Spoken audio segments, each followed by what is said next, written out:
برادران ملت اسلامیہ، ایک مرتبہ کا واقعہ ہے۔ ایک عیسائی مسلمان دونوں جھگڑا کر رہے ہیں۔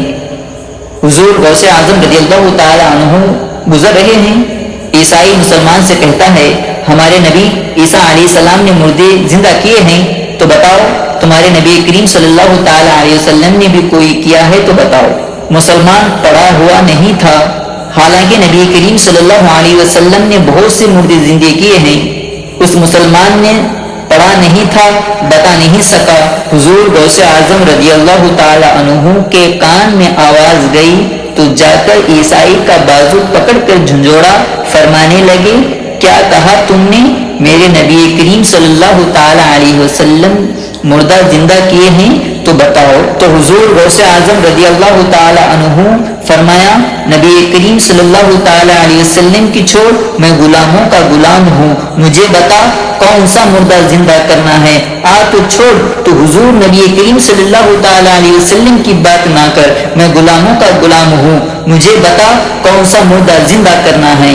عیسائی پرانی قبر پر لے گیا اور کہنے لگا، اگر نہ ہوا تو حضور غوث اعظم رضی اللہ تعالی عنہ فرمانے لگے، جو تو کہے گا وہ میں کروں گا۔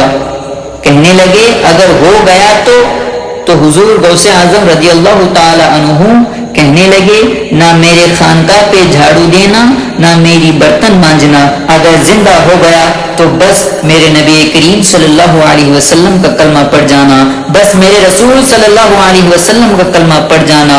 اللہ اللہ، اس نے جو سب سے پرانی قبر تھی وہاں لے گیا اور کہنے لگا، یہ ہمارے دادا نے بھی نہیں دیکھا تھا بندہ کون ہے۔ اس قبر پر کھڑے ہو کر کہنے لگا، اس قبر کو زندہ کریں۔ تو حضور غوث اعظم رضی اللہ تعالی عنہ قبر کے سرہانے کھڑے ہوئے اور دعا فرمانے لگے، مولا اپنے لیے نہیں تیرے رسول کے لیے۔ پھر فرمایا، کن باذن اللہ، اٹھ جا اللہ کے حکم کے ساتھ۔ اتنا ہی کہنا تھا، اس قبر سے ایک عورت کلمہ پڑھتے ہوئے کھڑی ہو گئی اور کھڑی ہو کے اس نے پہلا جملہ کہا، عبد القادر تم نے کمال کر دیا۔ کہنے لگی، میری نصیب دیکھو، میں بنی اسرائیل کی تھی، عبد القادر تیرے صدقے جاؤں، تم نے مجھے زندہ کیا۔ تو اللہ تبارک و تعالیٰ نے مجھے نبی کریم صلی اللہ تعالی علیہ وسلم کا کلمہ پڑھنے کی توفیق دے دی ہے۔